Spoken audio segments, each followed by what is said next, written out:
iniciar compartiendo pantalla. Permítanme un segundito. Ya ven mi pantalla, ¿verdad? Ya, maestra. Ok, bueno, pues vamos a hablar acerca de la reforma electoral, lo que hasta ahorita tenemos como reforma electoral.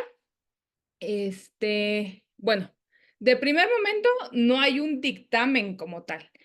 Recordemos que es una iniciativa presidencial y se está dando oportunidad a audiencias públicas, a foros, para que se haga un debate entre la ciudadanía, la comisión presidencial, que es la que ustedes están viendo en este momento en sus pantallas, y por ende también la reforma, perdón, la comisión en la Cámara de Diputados, que está presidida por Pablo Gómez, pero también otros integrantes que son diputados, ¿no? Este, mm, me es muy importante, me es muy importante que puedan conocer a quienes están detrás de esta reforma porque es parte de la intención política y parte de la intención presidencial, que si bien es cierto, no tenemos como tal un dictamen, pues podemos tener ya una base, por así decirlo, de lo que la presidenta ha dicho en las mañaneras, de lo que los políticos que están aquí en pantalla también han intervenido. Ahora, ¿qué es la la Comisión de Reforma Electoral? Que es una comisión presidencial que va a estar acompañada en trabajos múltiples, reuniones múltiples, por la Comisión de la Cámara de Diputados. Bueno, ¿qué buscan? Pues, además de las audiencias públicas, tener una opinión de la ciudadanía, pero al mismo tiempo también de expertos. Hasta el momento, pues, se ha consultado jueces, magistrados, algunos académicos. Cabe señalar que esta reforma fue anunciada por la presidenta en el 1 de septiembre, si no mal recuerdo, y se hizo una especie de calendario en el que la presidenta de la República quiere que esta reforma recoja las opiniones de la ciudadanía, de los expertos, de este análisis del sistema electoral actual, para que le puedan llevar la información a la presidenta y ella ya pueda presentar una iniciativa en enero. Esos son los tiempos presidenciales. Ella lo dijo en ese sentido. Sin embargo, el día de hoy se tuvo una reunión de dichas comisiones y también hubo una intervención del presidente de la Jucopo, Ricardo Monreal, donde idealmente él propone otro calendario que, si bien es cierto, ustedes saben que el legislativo tiene tiempos, periodo ordinario y tiene receso. Entonces, Ricardo Monreal comentaba que sería lo más factible que estas audiencias pudieran hacerse, recabar todos los datos, toda la información para que haya una iniciativa en diciembre, que se presente en diciembre de este año y poder tener tiempos legislativos de discusión, deliberación y aprobación a más tardar en marzo. ¿Por qué? Recuerden que la ley electoral debe de quedar 90 días antes de cualquier proceso electoral. ¿Hasta ahí vamos bien todos?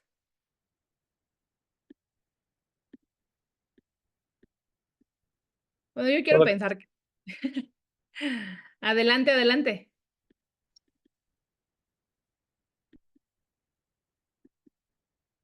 Bueno, ahora, me gustaría escuchar su opinión de ustedes acerca de si en su estado, en su congreso o en sus escuelas, ustedes han tenido la oportunidad de conocer estos foros o si por los medios digitales o por la televisión, las noticias, ustedes ya tienen conocimiento del análisis que se está haciendo o si ustedes ya pudieron identificar un actor que me cuenten, vale, ¿sabes qué? Sí, yo ya tengo conocimiento, en tal estado se hizo este foro, o me podrían compartir algo ustedes que sepan hasta este momento de la reforma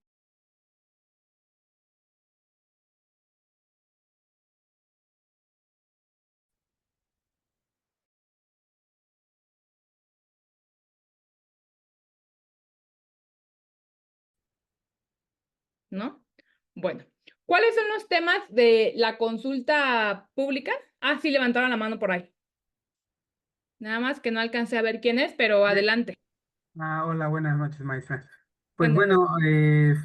de aquí yo soy de la ciudad de Puebla y no he visto movimientos sobre las reformas o algo de lo que se está platicando por el momento, porque aquí viene hasta el 2027 las elecciones de presidentes municipales, diputados y diputados federales. Ok, Ajá. muchas gracias, Tomás. Es muy importante que nosotros alcancemos a palpar estos foros, estas audiencias. ¿Por qué? Porque es una de las maneras en las que nosotros podemos tener más conocimiento, aparte del movimiento que se va a hacer en la Cámara de Diputados cuando se esté conociendo, porque nosotros, se supone que para eso son los foros, para eso se instruyó que en toda la República se hicieran estos eventos precisamente para que la ciudadanía pudiera conocer. De igual manera, ahorita me recuerdan por favor por el chat, pasarles la página que se elaboró por si alguno de ustedes quiere proponer en estos foros. Se meten a la página, ven dónde van a estar los foros y si alguien quiere proponer o si alguien quiere mandar también, proponer como ponente o mandar una propuesta escrita.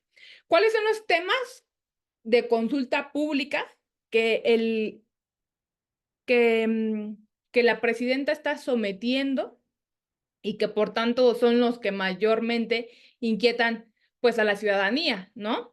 Y son estos 10 que están enlistados, que si bien es cierto, pues es de lo que mayormente se ha hablado, mayormente o institucionalmente se ha hablado, justicia electoral, el sistema de votación, si debemos migrar a un sistema de voto digital o no, el sistema de partidos, lo que se conoce como la representación del pueblo,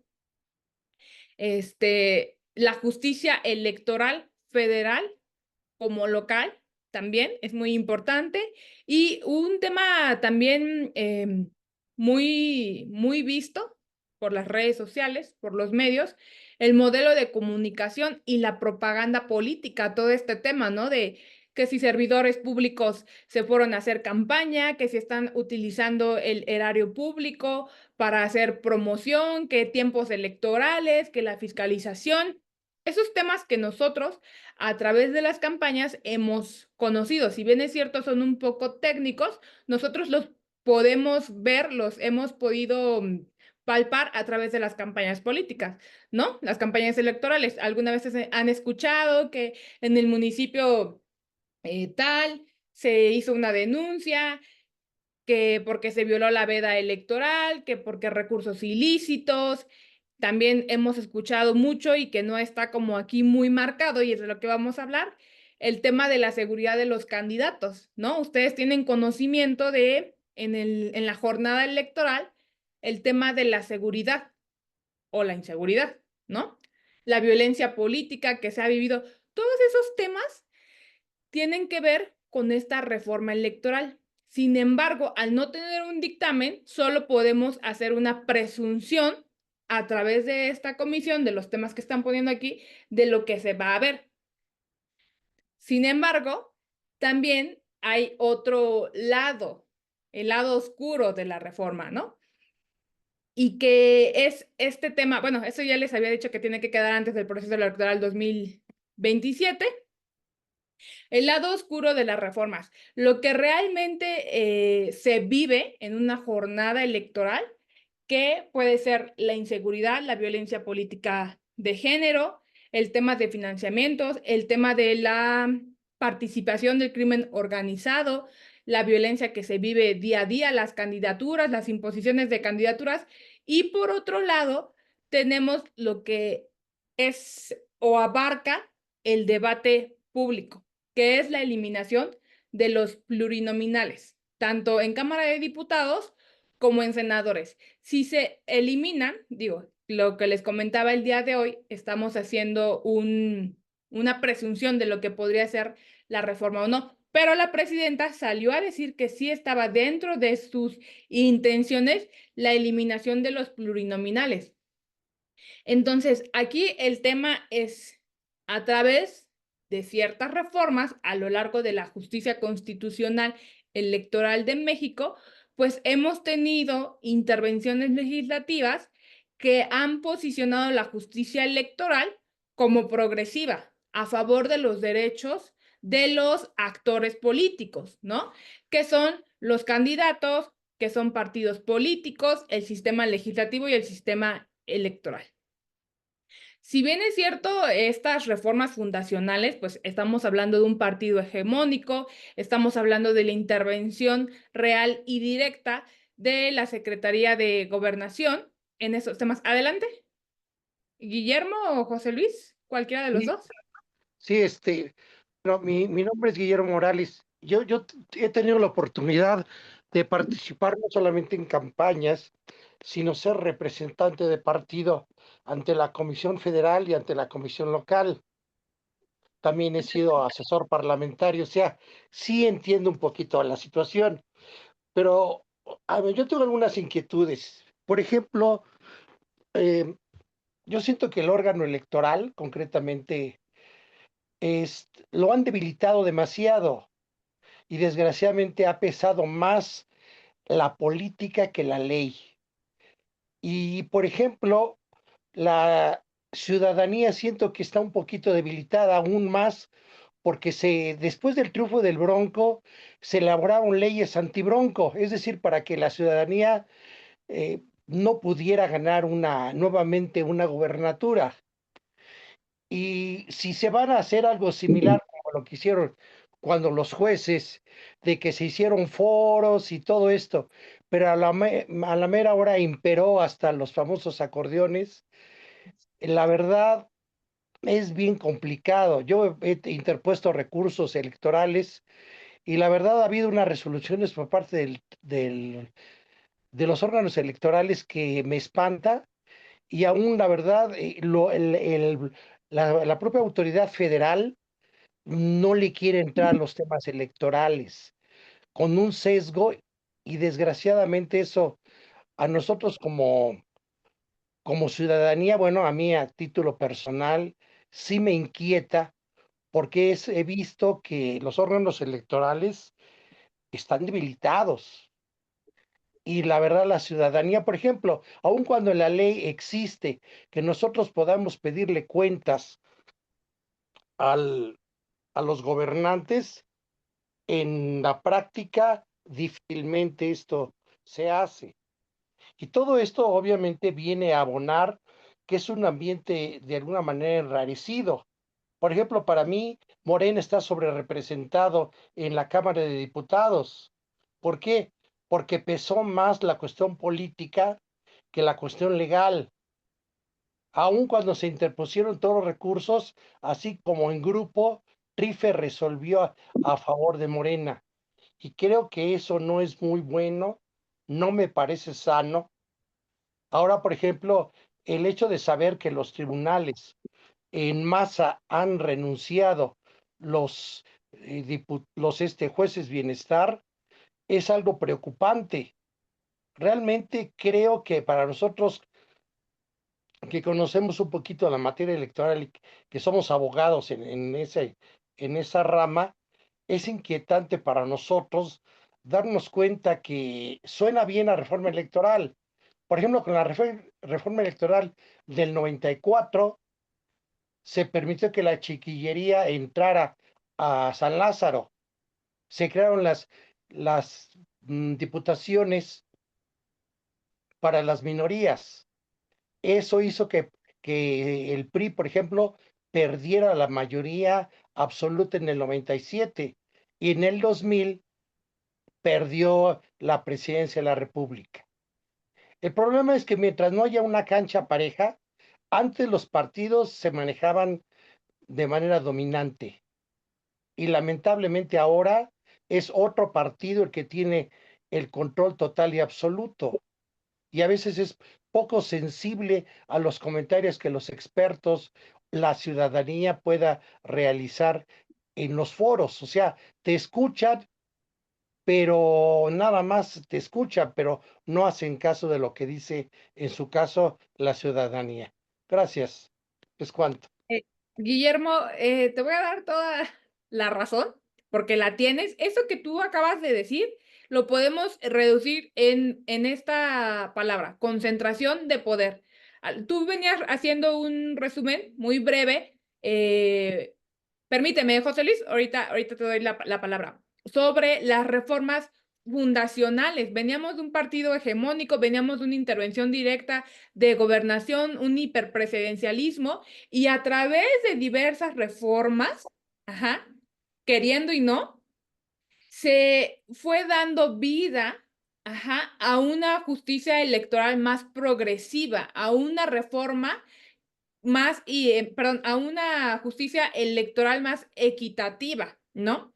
Aquí les hice un breve resumen desde las reformas fundacionales, que son lo que tú mencionas, hasta la apertura de la paridad de género, donde se aumenta el registro de voto para que sigas como partido político, el gobierno de coalición, la creación del INE, los OPLES, y así poco a poco, a través de la vida electoral de México, se había ganado se había ganado una cancha más amplia, ¿no? Para que todos los actores políticos pudieran tener una contienda más equitativa, ¿no? Y por lo tanto, esto se iba a ver reflejado en un Congreso, en una Cámara de Diputados plural y representativa, y por lo mismo en un Senado de la República. Lo que tú mencionabas, por eso les dije al inicio, vean quiénes son los actores políticos que la comisión presidencial. Es muy importante que nosotros los identifiquemos. ¿Por qué? Porque sin hablar técnicamente, ¿qué es lo que promueven? Y efectivamente, nosotros con este gobierno hemos tenido alrededor de un poquito más de 20 reformas constitucionales donde hay ciertos ejes rectores. ¿Cuáles son esos ejes rectores? En primer lugar, la reducción de costos. A cualquier sistema, el que tú quieras, que le metas una reducción de financiamiento, va a ser entorpecido. El que tú quieras. Otra característica, otro eje rector es la reducción de estructura, ¿no? Hemos visto eliminación de organismos autónomos, la reforma judicial, y a eso vamos en las diapositivas más adelante. ¿Qué es lo que realmente podemos esperar de esta reforma? Adelante, José Luis. Sí, buenas noches. Es algo relacionado, algunas cuestiones ya la mencionó el compañero y también usted, maestra. Voy a decir, voy a tratar concreto algunas cuestiones muy particulares. Por ejemplo, yo soy del Estado de México. Hay un municipio en el cual hay un señor que ha gobernado con esto en el municipio 3 o 4 trienios. Entonces es incongruente y lógico, y cuando no está él, manda candidato y lo maneja desde fuera. Pues antes no se permitía, tal vez ponían prestanombres, pero aquí en forma descarada, bueno, ¿de qué se trata? El otro tema que quería tocar, y no me muerdo la lengua, es en Villa Victoria, Estado de México. Eh, el otro tema es la situación, por ejemplo, de que no hay una imparcialidad, por ejemplo, en el INE, y le digo por experiencia propia, porque quise participar, solicitaron abogados y pues bueno, como ya habíamos estado en otros procesos, había más imparcialidad, donde realmente se veía si la gente tenía los conocimientos para participar, y más en este sentido, que un servidor, pues siendo abogado y requerían abogados, dije, bueno, vamos a participar a ver de qué. Y salen con su tontería que me faltaba experiencia. O sea, ¿cómo? Tanto tengo experiencia litigando sobre todo penal, laboral, mercantil, y ¿de qué se trata? Y por otro lado, lo de los plurinominales, o sea, es premiar a la gente que ni siquiera bueno, muchas veces las conocemos y están en un puesto sin que la gente los haya elegido. Son varias situaciones en las cuales, pues, realmente si se quiere hacer un cambio, que ya lo dijeron, ¿no? Pues hay mucha tendencia política y se manejan ciertas cuestiones, pero no nada más que los foros sean para escuchar, sino que se aplique, que se aterrice. Si no, de nada va a servir toda esta situación. Gracias. De acuerdo contigo, José Luis, es lamentable la situación, ¿no? A veces quienes realmente tienen una preparación, pues terminan siendo delegados, por lo que lo dijo el presidente, se requiere 90% confianza y 10% habilidades, ¿no? Que sabemos que en un mundo teórico, pues no debería de ser así. Y vamos a agotar de alguna manera, brevemente, el debate de los plurinominales. Ajá. Si bien es cierto lo que tú comentas, es un cansancio del ciudadano, ajá, de ver a sus representantes que no hacen nada, ¿no? Que no van, que se duermen en los curules, que salen que ya tienen no sé cuántos ranchos, terrenos, carros,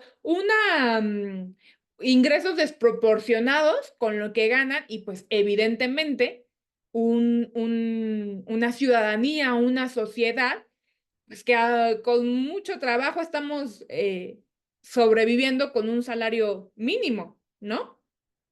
Claro, en eso yo lo entiendo perfectamente y también he sido crítica de ese sistema de plurinominales, pero aquí el tema es, y lanzo esta pregunta, quien la quiera contestar, adelante, si no, pues nos la llevamos de análisis.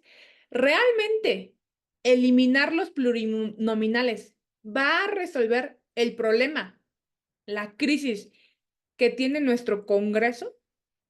¿Realmente eliminar los plurinominales va a hacer que las leyes en México sean mejores? O sea, ustedes, yo sé que es una pregunta muy sencilla, pero en el fondo debemos de agotar el falso debate. Sí, los vamos a eliminar, pero ¿para qué? Para reducir costos es una opción. Es el primer parteaguas. Pero el que yo elimine, bueno, estoy hablando en sentido figurativo, el que se elimine los plurinominales, tengamos una consecuencia real, que sea un Congreso austero, que no sea derrochador, eso me va a traer como resultado una mejor elaboración de leyes, una manera más rápida de abordar los problemas sociales a través del Congreso. Yo creo que no, totalmente, no lo creo. Por ejemplo, yo cuando estaba allá, le puedo decir que solamente como el 10% de los diputados trabajaban, los que estaban, por ejemplo, como presidentes o secretarios de comisiones. Ellos eran los que operaban absolutamente todo, ya se le pasaba como pildoritas a los demás miembros de las comisiones, ya sea independientes o que actuaban conjuntamente, y ya había una línea de cuáles se iban a votar y cuáles no se iban a votar. Es más, había un rezago de como 4 legislaturas o 5 de iniciativas que estaban congeladas y que no las habían trabajado. Luego entonces, no creo que haya cambiado en esta legislatura esa mecánica, porque lamentablemente muchas veces se les convocaba a los diputados y no iban, y si eran periodos extraordinarios, tampoco iban. Y la verdad, pues creo que realmente, y vamos a ser que realistas, hay diputados que no saben ni leer, hay diputados que no tienen ni la más remota idea. Y si hacemos una comparación, el ministro actual de la Corte tiene más de 100 asesores y la que estaba antes tenía nada más 6. O sea, vamos, si en un momento dado se van a disminuir el número de diputados y se van a aumentar el número de asesores, 20 asesores, 15 asesores, no, pues estaría terrible eso. Y Ok, además, entonces, aunque permítame. suene terrible, alguna ocasión con mis compañeros de la barra comentábamos esto. Los que hacen las leyes no son abogados y hay muchos de ellos que no tienen ni la más remota idea y votan sin conocer, sin saber y sin entender. Es cuanto, gracias. Sí, hay un porcentaje, Guillermo, hay un porcentaje que es manejado de esa manera, tristemente y lamentablemente, ¿no? Pero entonces estamos hablando o podríamos ubicarnos en el que la reducción de los plurinominales entra dentro de un falso debate para que el Congreso sea más eficiente. Y lo vamos a dejar en el lado de que esta eliminación solo es, evidentemente, para reducir costos en las elecciones, es decir, en vez de votar por 300, pues vas a votar, perdón, en vez de votar por 500, vas a votar por 300 solamente, igual en el Senado, reduces costos de operación en elecciones, en propaganda, en financiamiento, y reduces costos de operatividad en el Congreso. Es decir, cuando los votas, pero antes de que los votes, cuando los votas y cuando ya son electos, pasan a ser parte del Congreso. Entonces reduces costos de operatividad, vas a tener un Congreso más barato, ¿no? Si bien es cierto, soy un poco reiterativa, eso de alguna manera en el discurso político, toda la vida, o sea, yo me acuerdo desde que yo estudié, desde que no tiene mucho, ¿verdad? Pero que desde que yo estudiaba, uno de los principales planteamientos es que los pluris no sirven.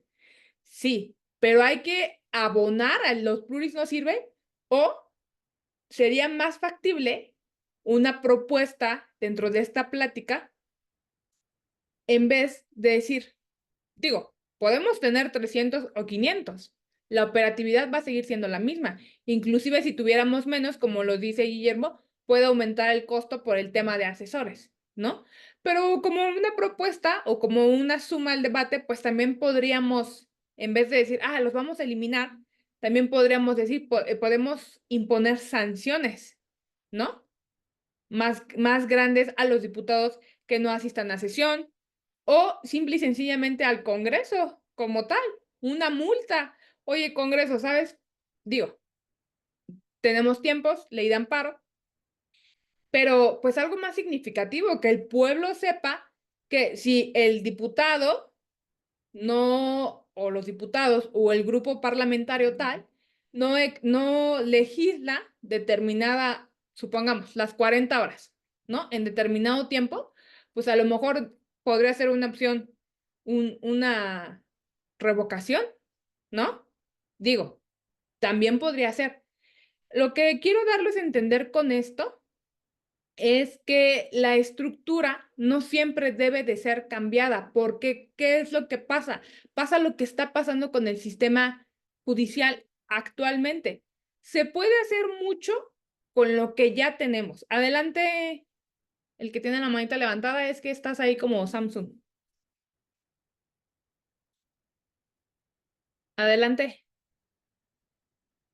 Tiene la manita levantada una persona, solo que aparece. Samsung, compañero que tiene su teléfono como Samsung. Sí, perdón, es que no me abrí el micro. No te preocupes, adelante. Sí, en relación a lo que comenta de hacer sanciones a los diputados, senadores, a los legisladores en general, pues, eso me parece realmente como que es más utópico, ¿no? Porque ellos es un poder, o sea, ellos, todos lo saben, ellos se autorregulan, entonces no se van a poner sanciones. O sea, si comparamos ese ejemplo de sancionarlos porque no vayan, me parece que es más viable y que sí es algo que podemos hacer como pueblo, el reducirlos. Ahí sí no hay opción. De 500 a 300 y listo. Porque el esperar que ellos se autorregulen, la verdad que no lo van a hacer. Pues por eso tienen su aguinaldo que tienen y tienen los sueldos que tienen. Pues porque como cualquier poder, ellos se ponen sus sueldos, se ponen sus reglas y nunca en la vida se van a querer sancionar por no asistir a una sesión, ¿no? Es cuanto. Claro. Sí, mira, sí hay ciertas sanciones, pero pues obviamente es como no asistes, te hago un descuento, son sanciones pues como un poco leves, por así decirlos. Su servidora en algún momento también he hablado del horario de las diputadas y los diputados, ¿no? Si bien es cierto, la mayoría de las personas tenemos un horario, entras a tal hora y sales a tal hora. ¿Alguna vez han visto la sesión del pleno y han visto que el pleno está completamente vacío? ¿no? Bueno, yo estoy hablando no en una manera que no quiero una reforma, estoy hablando como otras opciones desde mi experiencia que podrían llegar a hacerse. Adelante, Claudia.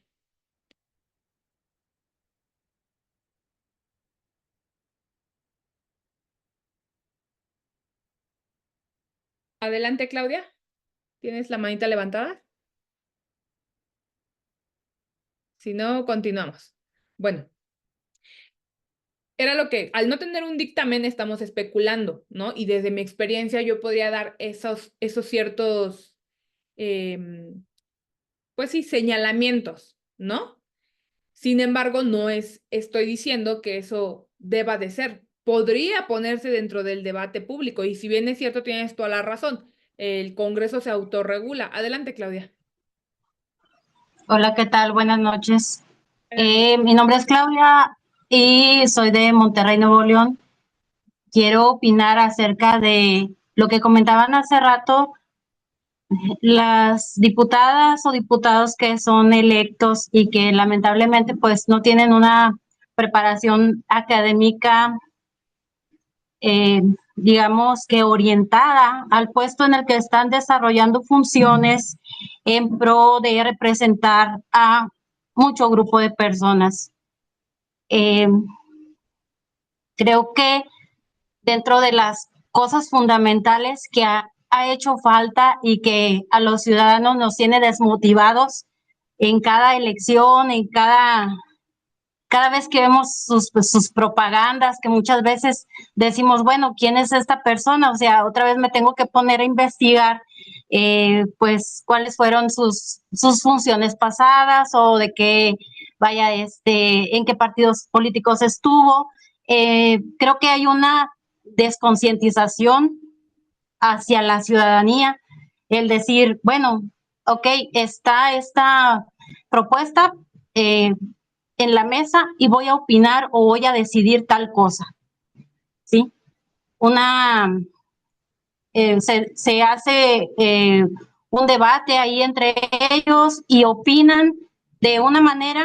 ¿Por qué primeramente no hablan o en sus páginas, en sus redes sociales dicen, ¿sabes qué? Como candidato o como diputado de tal distrito, mi opinión y la opinión de mi partido es esta. Así te voy a representar antes de que se acerquen al micrófono y comiencen a decir cosas que realmente no son contundentes ni son prudentes para decidirlas así nada más. Claro. Sí, miren, la clase Es mi política. opinión. Gracias, Claudia. Sí, la clase política de México es bárbara y el sistema legislativo en operación es multifactorial. Otro de los debates que también se ha dado muchísimo es que los diputados tengan una preparación académica. Les digo multifactorial.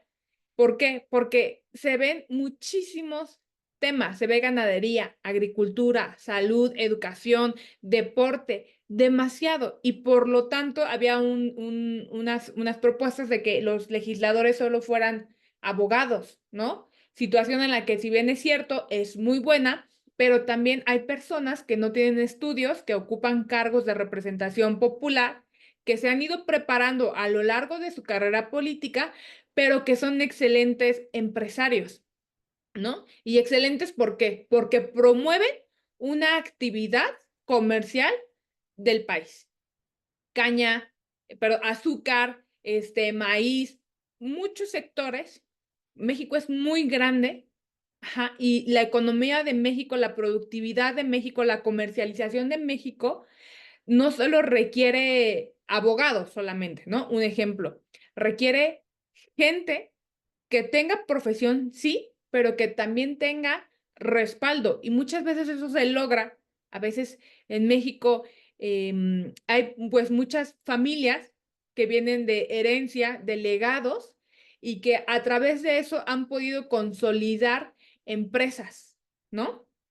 Que han servido mucho a México, porque México es productivo, tiene una economía sólida. Sin embargo, el desgaste de la ciudadanía de ver los derroches de los políticos, de ver los errores de los políticos y también de estar inmersos ya en un sistema económico que las ganancias no coinciden con la producción, pues obviamente quedamos en desventaja con otros países, ¿no? Por eso es que yo les decía, todo esto es multifactorial y todo esto abona a la discusión de cómo mejorar a los políticos de nuestro país. Bueno, esta reforma se va, por lo que hemos podido observar de la presidenta en las mañaneras, de su cuerpo político, se va a abarcar en dos temas, en el sistema electoral y en el sistema de partidos.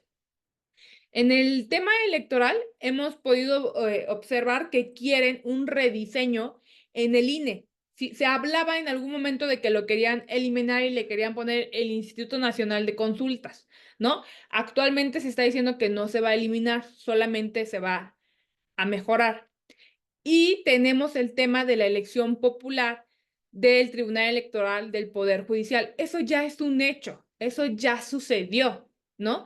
Tenemos que ver a partir del proceso electoral 2027 cómo va a funcionar la elección popular. Ustedes ya han visto que en algunas materias, sobre todo la penal, pues han estado saliendo ahí algunos abogados litigantes a hacer denuncias públicas sobre la actuación de los denominados jueces del bienestar, ¿no? Entonces, toda reforma, por eso les comentaba, en que nosotros como ciudadanos debemos de poner demasiado atención porque todo eso le afecta al ciudadano, siempre. Se tarda un poco más, se tarda un poco menos, pero si ahorita estamos hablando de los estragos que nos dejó un priismo, que nos dejó un panismo, precisamente por las reformas estructurales que hicieron al país, pues imagínense los estragos, ya sean para bien y para mal, porque siempre hay para bien y siempre hay para mal. Los estragos de una reforma judicial por voto popular. ¿Por qué hago esta referencia? Y les digo, no soy partidaria, ni mucho menos, pero lo que decíamos, si a un Congreso le afecta tener legisladores que no están preparados o que tienen una educación mínima, pues imagínense cómo va a afectar al Tribunal Electoral cuando tenga que enfrentar este tema de lo que suceda en las jornadas electorales, ¿no? Ahora, ¿en qué más se enfoca esta reforma? Ya habíamos hablado demasiado de reducir costos de operación y reducir estructura, ¿no? ¿Qué conlleva reducir estructura? Lo que decía hace rato un participante, ¿no? Bueno, hay que eliminar ciertas áreas, pues entonces vamos a despedir gente, vamos a reducir costos, vamos a reducir operación material financiera y financiera, ¿no? Se hablaba también de la eliminación de la reelección consecutiva. ¿Alguien de ustedes sabe cuántos años consecuentemente puede estar un diputado en la Cámara en la Cámara de Diputados? ¿O un senador en senadores? ¿Saben cuántos años seguidos pueden estar?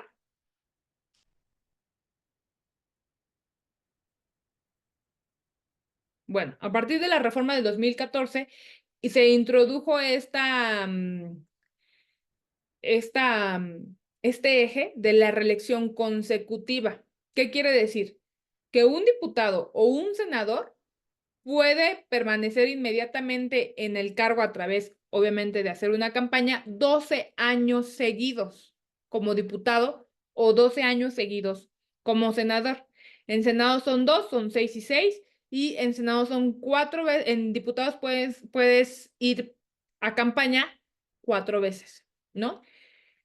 ¿Qué es la reelección consecutiva? Se habla de una carrera parlamentaria.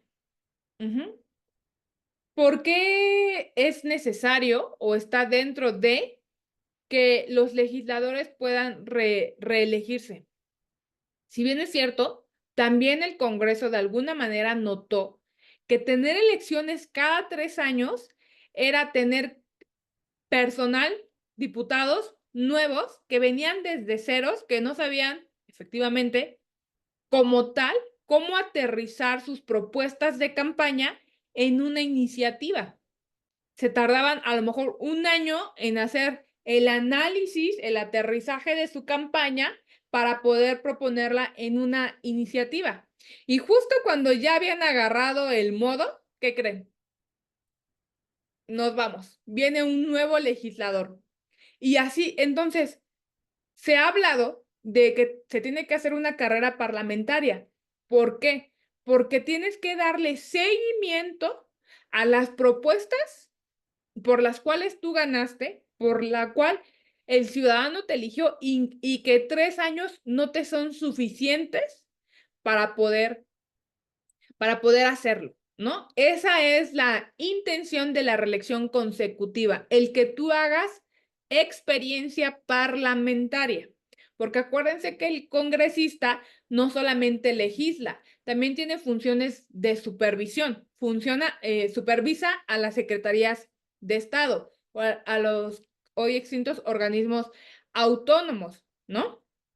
Entonces, esa es la intención de la reelección consecutiva, que el legislador ha hecho, pues, ha jugado de una manera cruel con la misma reelección que apenas se puso en práctica, pues si bien es cierto, ya estamos viendo estragos. ¿Cuáles son esos estragos?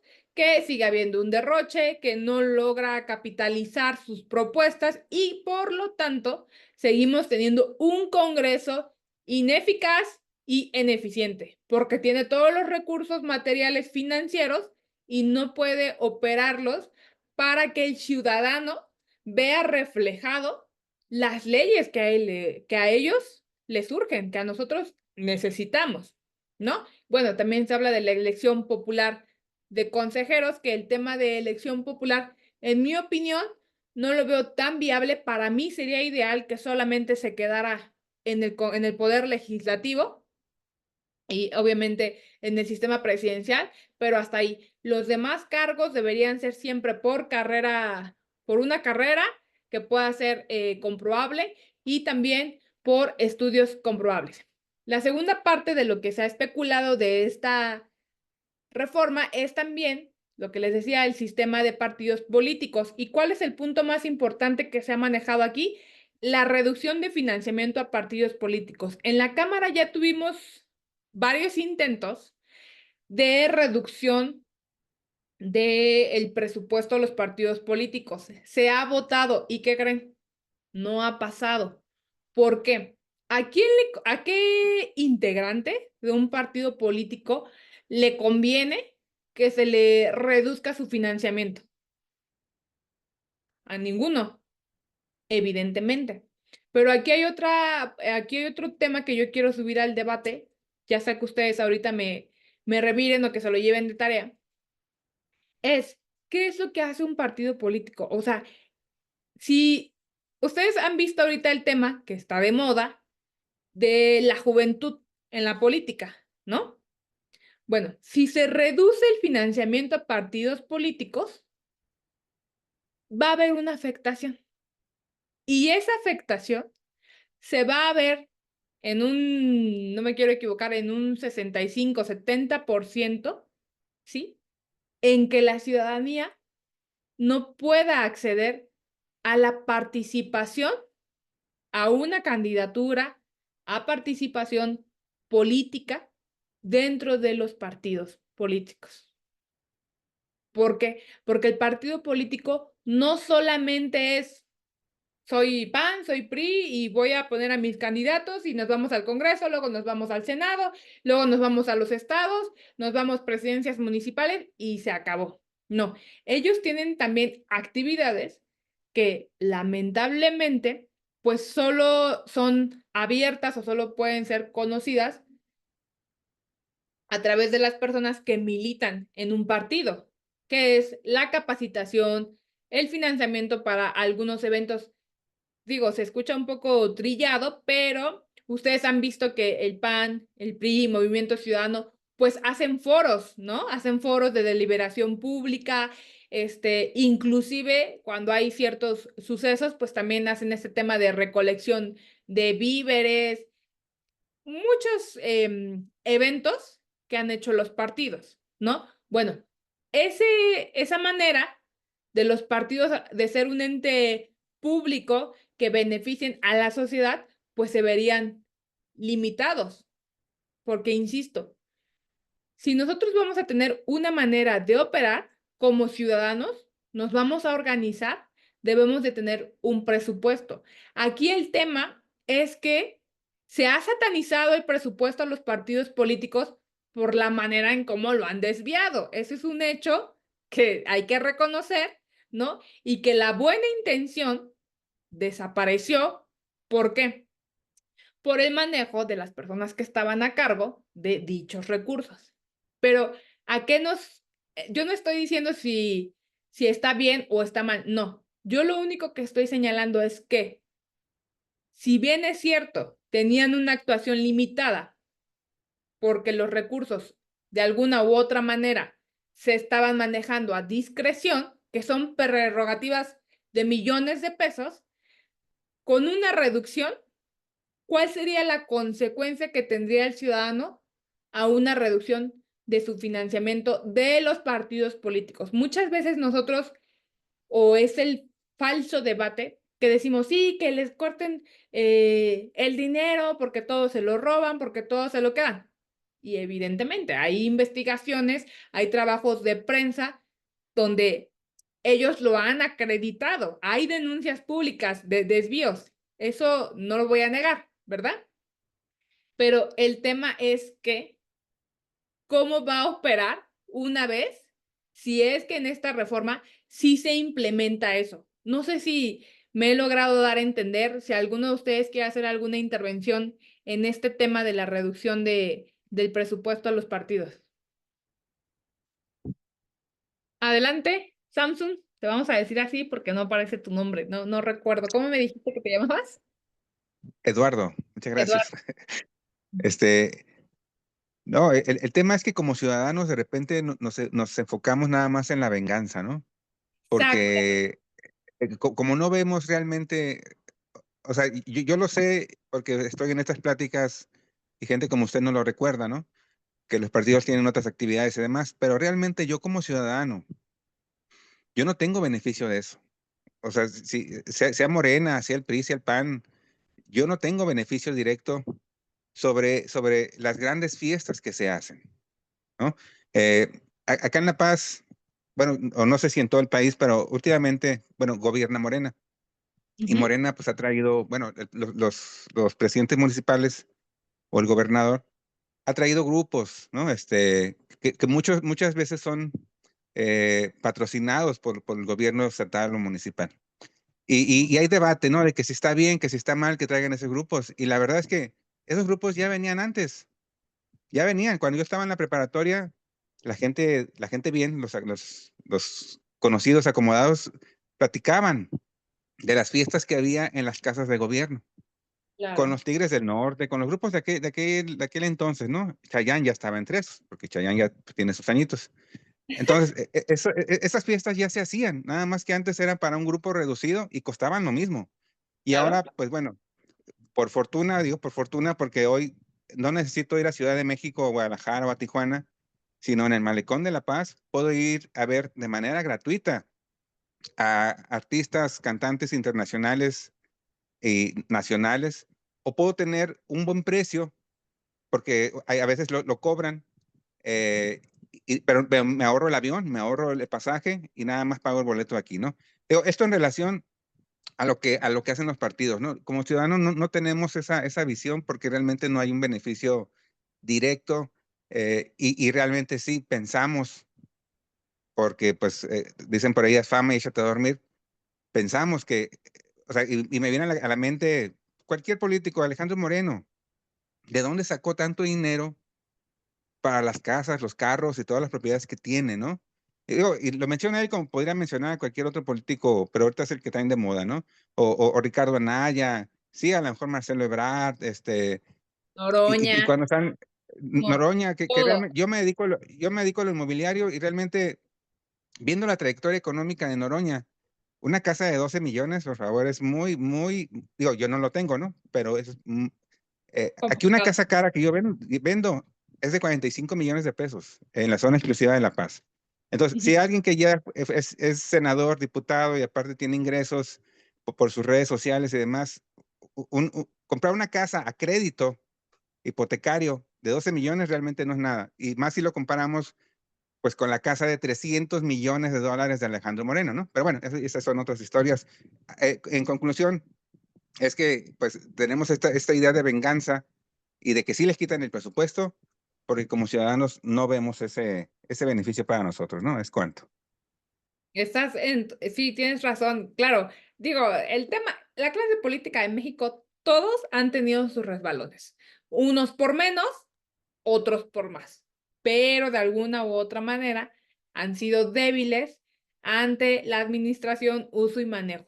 ¿No? No lo digo yo, lo dicen las investigaciones periodísticas, lo dicen los medios, lo dicen los documentos, ¿no? Pero la clase política mexicana ha caído en eso, y no nada más en México, también si hacemos derecho comparado en otros países, ¿no?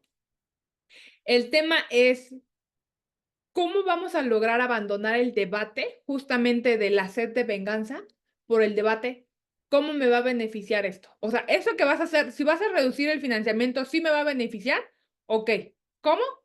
Más austeros. La checklist, palomita, ¿no?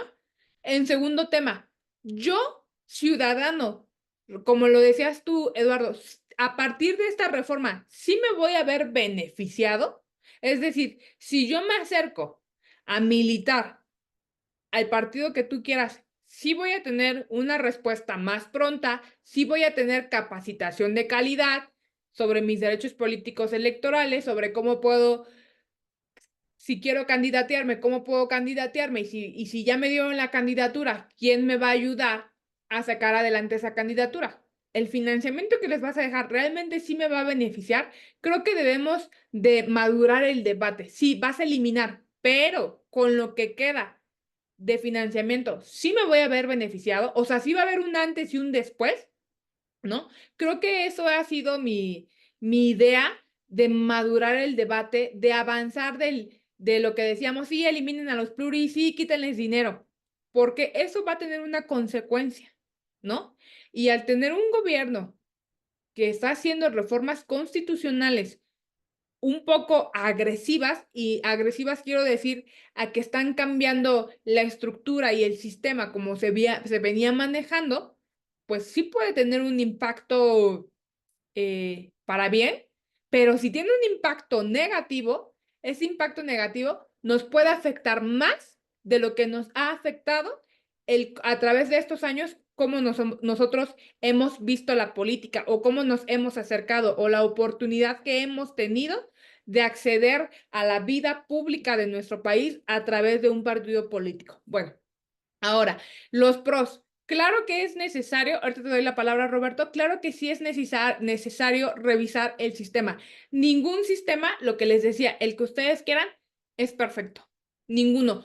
Todos tienen áreas de oportunidad y áreas de mejora, ¿no? Adelante, Roberto. Buenas noches a todos.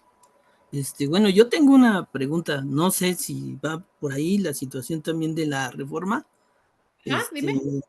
Que fuera así como que ya el actual gobierno ya ponga las bases, obviamente para volver a hacer, estar dentro. Bueno, ya las tiene, pero supongo que hay algunas situaciones que se le pueden ir de las manos y pues obviamente estructurar esta situación, ¿no? Bueno, yo es mi hipótesis, pero a lo mejor hablo de más, ¿no? A lo mejor no, ni lo necesita, pero yo siento que por ahí también va una situación pues obviamente aquí ya tenga las bases ya más legales en la cuestión de la reforma y obviamente ellos ya traen sus estrategias porque las traen, pero aparte, ¿no?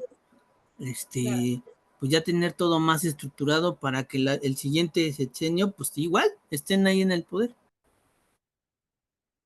Sí, bueno, algo que también nosotros debemos de acercarnos un poco más a ello es que México es uno de los países que más leyes tiene.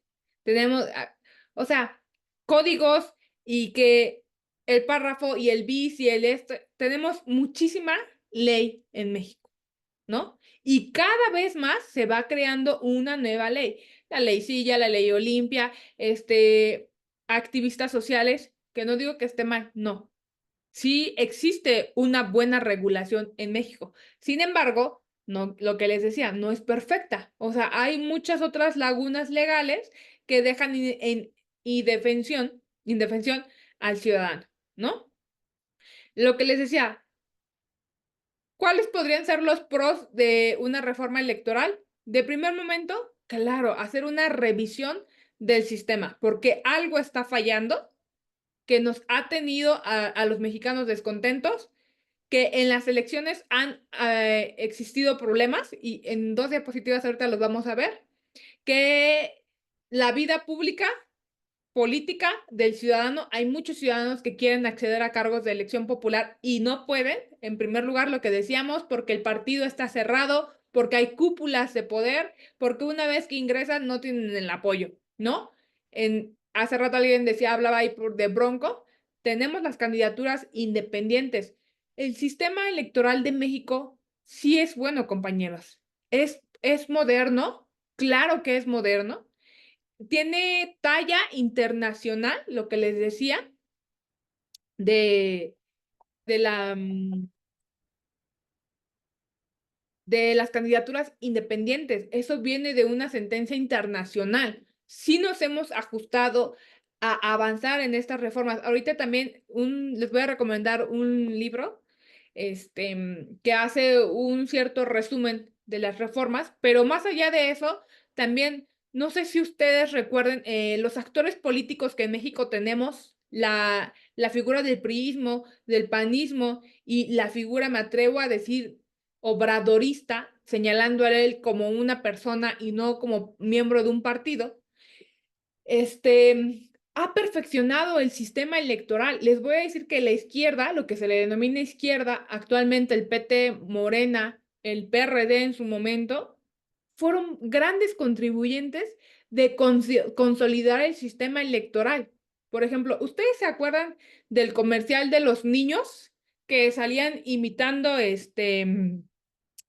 una vida adulta, que iba saliendo con su portafolio, lo asaltaban, lo secuestraban, lo subían a la cajuela? No sé si recuerden, se me fue ahorita el nombre del comercial como tal, pero que eran bebés, ¿no? Y estaban simulando una vida adulta. ¿Ustedes recuerdan ese comercial?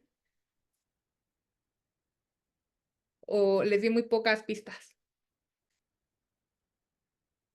Bueno, si no, Lo que pasa es que no vemos tele, yo creo. se los van a con la maestra. Bueno, gracias a que el equipo legal de Andrés Manuel, el equipo legal de los partidos de izquierda denunciaron que era una propaganda ilegal, que no se podía meter a niños en la televisión, que se tuviera cierto permiso, que no se hiciera alusión a ciertos delitos. Gracias a todas esas denuncias que en su momento hizo la oposición, hizo los gobernantes que estaban en turno, pues se ha mejorado el sistema electoral. Nada, no es como que estemos buscando debajo de una piedra. Los mismos hechos son los que lo han consolidado, ¿no?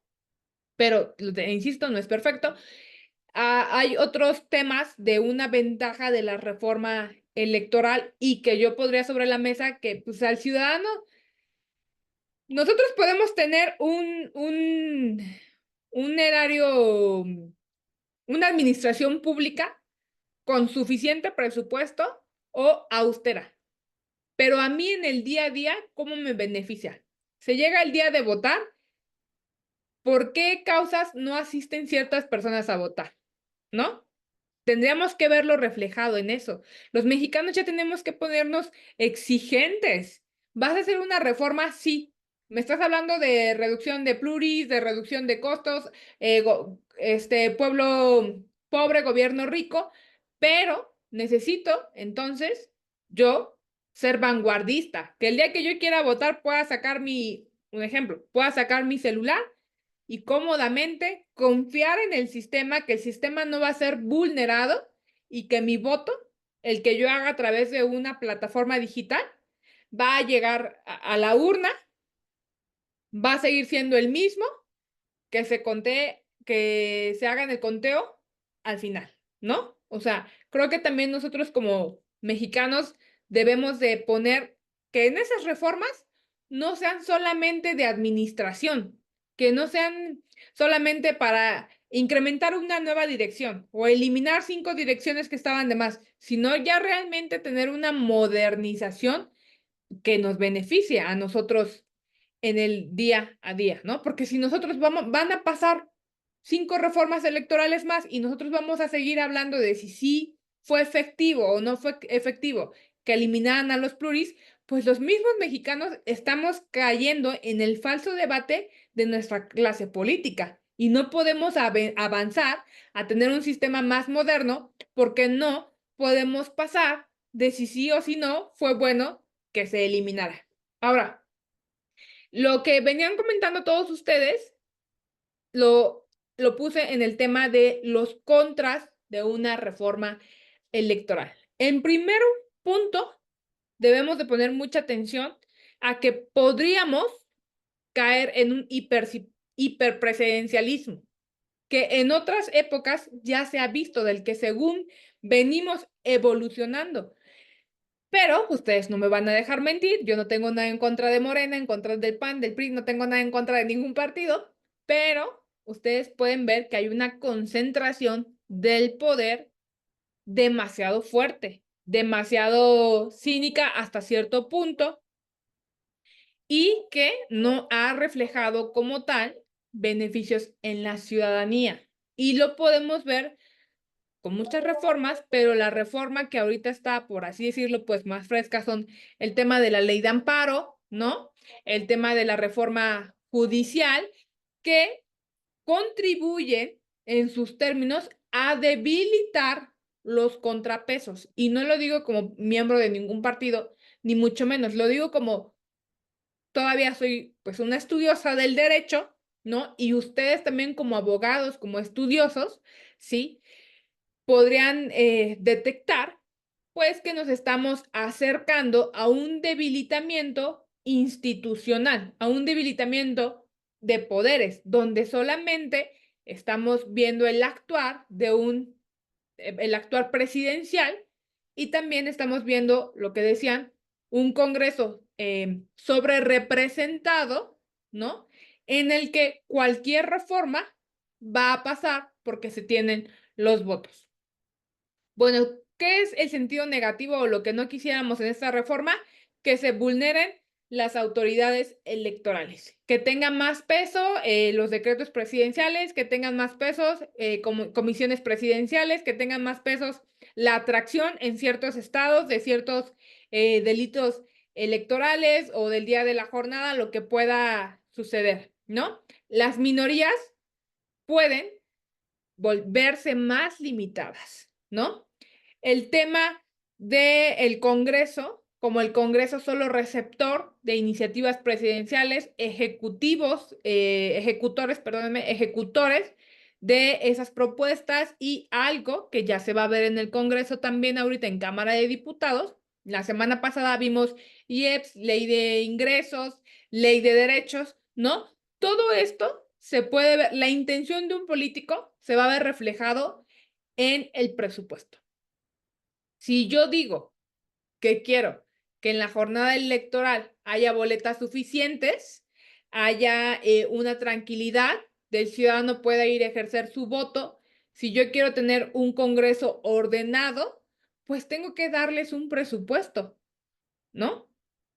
Pero el tema es a través de qué criterios se divide que ese presupuesto es amplio y vasto, ¿no? Entonces, yo lo he denominado como asfixia presupuestaria. ¿Qué te sucede cuando poco a poco van cortando el dinero con el que tú vas a operar? Pues simple y sencillamente va a pasar, y quiero hacer una comparación con lo que vemos en las fiscalías de los estados. Ustedes son abogados, a alguno probablemente le ha tocado el tema de que tienen que llevar sus propias hojas, tienen que dar impulsos económicos, perdón, procesales, a los actuarios, a los ministerios públicos. Si tú como institución no tienes un presupuesto, vas a empezar a buscar de dónde obtenerlo. Y si estamos hablando que es una institución que le va a servir al ciudadano, ¿a quién se le va a pedir en primera instancia? Si yo me acerco a un OPLE, al INE, como candidata, como miembro de un partido político, de una organización política, de un activista, ¿no? Si yo me acerco a esa institución y está carente de presupuesto, no me va a poder dar un servicio, ¿no? Entonces, el debate nosotros tendríamos que abordarlo en el presupuesto debe estar asignado, sí, para determinadas tareas que van a beneficiar al ciudadano. Ahora, hay un tema urgente y quiero abordarlo de una manera rápida porque creo que ya me estoy pasando ahí por unos minutos de la hora. Hay un tema urgente, que sí debe de ser tratado y es el tema de la congeladora legislativa. Estamos hablando que si nosotros tenemos una reforma electoral, es igual a elecciones y elecciones es igual a un Congreso plural y legal. Y ese Congreso plural y legal debe de deliberar leyes. Ahora, el tema es, insisto, para que nos los llevemos de reflexión, con esta reforma electoral, denominada generalmente reforma política electoral por los alcances, esta reforma, la presunción que nosotros tenemos hasta el momento, ¿va a atender realmente los problemas? Es en lo que debemos de poner atención, es en lo que nosotros debemos de cuestionar en los foros, en lo que nosotros debemos de escuchar, si la presidenta lo va a decir en las mañaneras, es el debate, es la atención que debemos de poner en el debate. ¿Cuántas leyes ustedes conocen que pudieran beneficiar a la sociedad mexicana de entrada si ya se hubieran aprobado? ¿No? Hay muchos temas pendientes, muchos temas que se le cuestionaron a la Suprema Corte de que ya era ella creadora de leyes, ¿no? Sin embargo, por el lado judicial, pues la Corte también creó derechos, derechos que le sirven al mexicano hasta el día de hoy. ¿Y por qué la Corte amparó y creó ciertos derechos? Pues porque tenemos un Congreso un poco perezoso, un Congreso en el que, así se le denomina la congeladora legislativa, hay muchos temas que están durmiendo, muchos temas demasiado importantes, ¿no?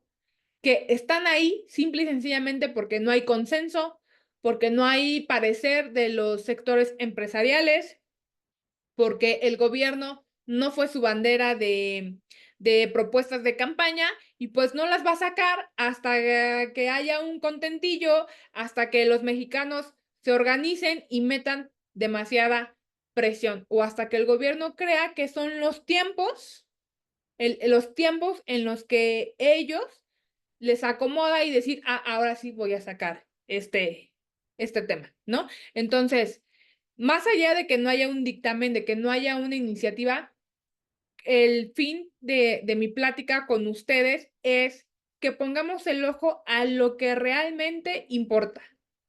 ¿Cómo se van a descongelar todas esas temas importantes que venimos arrastrando de hace años? Como puede ser el tema del aborto, si bien es cierto, ahí ya resolvió la Corte, pero no resolvió como tal el Congreso Federal. Ahorita está el tema de la reforma de las 40 horas, ¿no?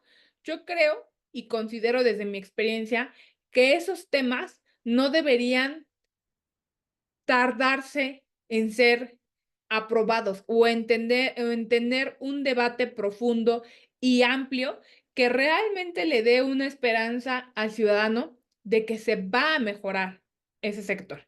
Y en segundo tema, esta reforma electoral, que tiene que verse reflejada en el Congreso, también tiene que verse reflejada en el momento, ¿sí?, de las campañas y de la jornada electoral. El tema de la seguridad, de la integridad de los candidatos también es un tema importante porque se vio en distintos estados la inseguridad, la participación del crimen organizado, de la delincuencia en las jornadas electorales. Entonces, nosotros debemos de poner atención que esos son los temas que realmente preocupan, porque el día de mañana la participación ciudadana va a bajar, porque van a decir, sabes que yo ya puedo ser candidato, ¿no? Ya tengo el apoyo de un partido, ya milito o soy independiente, pero ¿qué crees? No tienes asegurada tu integridad física en el momento en el que tú sales a decir tus propuestas, en el momento en el que sales a hacer tus recorridos. El tema, y con esto cierro, el tema de los pluris, el tema del financiamiento, el tema del derroche es importante. Claro que es demasiado importante, pero por otro lado también está pues un tema del que se habla todos los días, pero como decía un compañerito, nos centramos más en la sed de venganza, de decir, de linchar a la clase política que estaba antes de Morena, pero el gobierno que esté debe de poner atención a la seguridad de las personas que participan en los comicios, inclusive de nosotros mismos que también pues no podemos acercarnos a votar porque que ya se robaron las urnas, que ya están, digo, hay muchos videos donde se tenía como prueba que estaban inflando las urnas. O sea, nosotros también debemos de exigir la credibilidad de esas reformas en el momento en el que se está operando el sistema electoral, ¿no? Entonces, para cerrar, es una reforma que se está planeando a través de foros, que los personales activistas de esta reforma, pues ustedes aquí lo tienen en pantalla, ¿no? Los operadores importan, claro, porque así como operaron una reforma anterior, van a volver a operar esta reforma. Entonces, pues, por mi parte, si alguien quiere intervenir, adelante, si no, pues sería todo. Espero haber creado en ustedes, pues, un poquito abandonar ese debate que venimos arrastrando desde hace años y pues realmente que hay otras áreas de oportunidad, otras áreas de manejo que pues esta reforma podría aprovechar para beneficiarnos a nosotros como ciudadanos. Entonces, si tienen alguna duda, si tienen alguna pregunta, adelante. Eduardo, adelante. Compañeras. Eduardo, adelante. Sí, bueno, en relación de lo que comentaba, ¿no? Pues desgraciadamente lo importante para los ciudadanos, para nosotros, que no somos políticos, pues no son los mismos temas que los políticos resuelven, ¿no? Para mí como ciudadano, para ustedes, para usted que está ahí de ponente, insisto, como ciudadanos tenemos como importantes ciertos temas, pero para los políticos evidentemente no son los problemas relevantes que tendrían que estar tratando, ¿no? Y se pierden evidentemente con su retórica política, pues en la búsqueda de poder. Pero me llamaba la atención lo que comentaba. Me parece muy, muy interesante toda esa exposición. Les soy bien sincero, yo iba a entrar a otra exposición de otro lado y no se hizo. Y qué bueno que no se hizo porque esta me pareció muy interesante. Yo cuando la vi dije, pues bueno, no es un tema así como que muy para mí, pero me parece muy interesante cómo la expuso. Porque precisamente nos trae precisamente a lo importante y quitarnos de un lado la venganza, sino ver si tienes filiación o no tienes filiación o se te cae mal a alguien, pues quitarte de eso y ver precisamente lo importante que es para nosotros y en lo que debemos de pensar realmente a la hora de emitir nuestro voto, ¿no? A lo mejor no es el partido que me gusta, a lo mejor no es el candidato que me gusta, pero ese sí está tratando lo importante. Pero me llamaba la atención lo que comentaba de que podría llevar a una austeridad, pues, asfixiante. Claro. Pues el partido en poder antes era minoría ¿no? Y el presupuesto era sumamente escaso, muy escaso. Yo me acuerdo cuando inició aquí Morena, boteaban, pues, ¿no? No tenían presupuesto. Ya luego se hizo partido y se hizo, pues, lo que es un partido, ¿no? Nada que ver ya con el pueblo. Eh, me acuerdo que cuando López Obrador vino aquí a hacer campaña, no le prestaron el malecón para hacer su presentación y tuvo que recurrir a un lugar privado, ¿no? Entonces, en relación a que los que antes eran minoría y tenían un presupuesto sumamente limitado, pues hoy gobiernan. ¿Y Claro. por qué gobiernan? Pues no sé, a lo mejor por las propuestas, a lo mejor por el hartazgo de la gente, no sé. Pero si veo ahora a la oposición, que son minoría, y pues a lo mejor tienen menos presupuesto, eso debe ser evidente. No veo ninguna propuesta, pues, ¿no? No veo cómo poder voltear, aunque quisiera, pues, porque hoy no, hay que bajarle al IVA, no, hay que quitar el IEPS. No, a ver, mi hermano, pues si ustedes lo pusieron, pues, ¿no? Y es evidente que lo quieren hacer, pues, para debilitar las finanzas públicas, ¿no? Pero una propuesta, una plataforma real, o sea, se acaba de destapar ayer el señor Salinas Pliego, ¿no? O sea, por favor, y mucha gente diciendo que sí, que, o sea, parece que están bromeando, ¿no? Nos pusieron una candidata que decía que era indígena, que evidentemente no es indígena. Yo tuve una abuela indígena, Otomí, de ahí de Xmiquilpan, y no tiene, y Xochitl Gálvez es de por allá también, ¿no? Y no tiene nada que ver, ¿no? Hoy la señora ya se quitó el huipil porque vio que no le funcionó. Entonces, estos partidos antes tenían también precisamente esta austeridad, y lo que sucede es que nos pueda llevar a que el Ministerio Público nos pide dinero, eso ya sucede. Y sucede hace muchos años que para agilizar un tema hay que soltar ahí para el actuario, hay que pasar por el actuario, pues hay que invitar a la soda, muchos trámites no fluyen si no lleva el billete abajo, ¿no? Le llevas una pizza de regalo y abajo lleva ahí el billete para que pueda fluir algún trámite, ¿no? Eso ya sucede.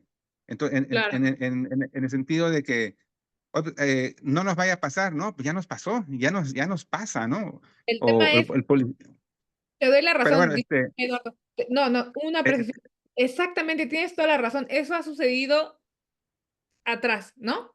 El tema es, porque ha sucedido, el mexicano tenemos que decir, bueno, pues que siga sucediendo. O sea, ese es como, y es mi cuestionamiento diario, ¿no? Del cuánto tiempo más los mexicanos tendremos que seguir pasando por lo mismo, porque evidentemente hemos visto unas cosas de burla, ¿no? Entonces dices, bueno, ¿cuánto tiempo más? Ese es el cuestionamiento. ¿Qué puedo hacer yo para que justamente deje la clase política de México ya entienda? Lo que tú decías de las propuestas, tienes toda la razón. También tenemos una oposición que no ha sabido trabajar este tema del cambio de gobierno, el cambio de estructura política y jurídica, y entonces el mexicano queda totalmente desamparado porque dices, bueno, ni con la oposición ni con el gobierno actual. Estoy totalmente desamparado, y lo digo en esos términos porque el mexicano accede a servicios de salud público, a educación y otros sectores, ganadería, agricultura, agua, todo es público, ¿no? Entonces, te doy la razón. Adelante, ¿quién sí, más? es todo, gracias, Gracias, Eduardo. Adelante, José Luis. Sí, gracias, muy amable. Quisiera tocar 2, 3 puntos en forma muy concreta para reflexionar.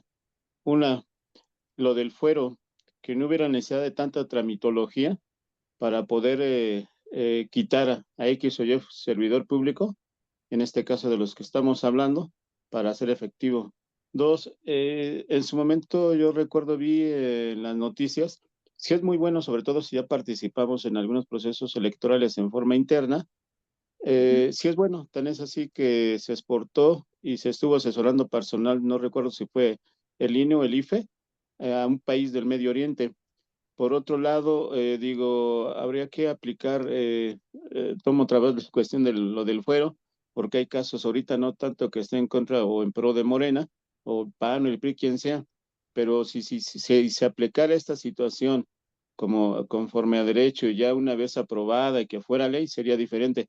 Y los temas que ha tocado, maestra, que fueron presupuesto equitativo para que no estuviera en desventaja los demás partidos. Gracias, buenas noches. Gracias, José Luis. Adelante, alguien más que tenga una duda, una intervención.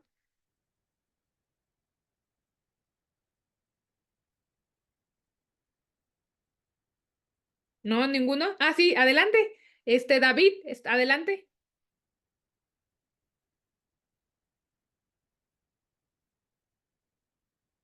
Sí, buenas noches, maestra Buenas noches. Valeria. Adelante. Gracias. Bueno, maestra, antes que nada quiero felicitarla porque domina usted la materia. Es muy importante. Son pocas las mujeres que conozco que dominan con mucha fluidez y con mucho conocimiento de causa el derecho electoral. A mí me gustaría, maestra, que me proporcione un correo o un número de teléfono en donde yo la pueda contactar. Le platico por qué. Actualmente soy estudiante de la especialidad en Derecho Procesal Electoral del Tribunal Electoral del Poder Judicial de la Federación. Pertenezco a la segunda generación en una modalidad no escolarizada. La Y maestría. de la maestría, es correcto. Entonces, yo tengo 20 años ejerciendo el derecho y lo he venido ejerciendo de manera paralela en los procesos electorales. Actualmente, derivado de precisamente de una actualización y de estar a la vanguardia en el derecho electoral, ese es el motivo por el cual me estoy especializando precisamente porque yo he sido contratado en múltiples ocasiones como coordinador electoral de diferentes partidos en el estado de Quintana Roo, en el estado de Tabasco y en algunos otros estados del sureste de la República. Y pues bueno, cada que hay proceso electoral, por ejemplo, en el estado de Tabasco están homologadas las elecciones, pero en el estado de Quintana Roo no. Acá hay elecciones cada año y medio. Entonces, eso me permite tener actividad profesional y pues si no tiene usted inconveniente para poderla consultar en un futuro próximo. Claro que sí, ahorita estoy poniendo ahí en el chat, puse la página donde está establecido el objetivo de la reforma, perdón, de la comisión de la reforma electoral. Ahí está la página, el .gov, para que ustedes la puedan consultar si quieren enviar una propuesta o ser ponentes. Digo, eso es lo que se instruyó de la presidenta, que se abriera el portal. Si bien es cierto, como algunos comentaban, ¿no? Pues los foros no han servido de mucho, pero bueno, yo se los pongo ahí. También les quiero hacer una recomendación de un libro de muy fácil lectura, ajá, de un análisis a través de la historia electoral. Es de Ernesto Núñez, bueno, en coautoría con Lorenzo Córdoba, a quien le interese, es una muy digerible lectura. Es La democracia no se construye en un día. Se los recomiendo solo por el tema de la estructuración de las reformas. Hacen un análisis desde las reformas fundacionales hasta el 2021, me parece, ¿no? Entonces, no es por otro tema, sino porque es una manera de sintetizar dichas reformas. Y bueno, lo que decían del contacto, yo aparezco en mis redes como Valeria Picasso. Si me gusta mandar un mensajito o ahí de repente comparto temas relevantes de la sesión, bueno, pues ahí estoy para todos ustedes. ¿Alguien más gusta hacer uso de la voz o por mi parte sería todo?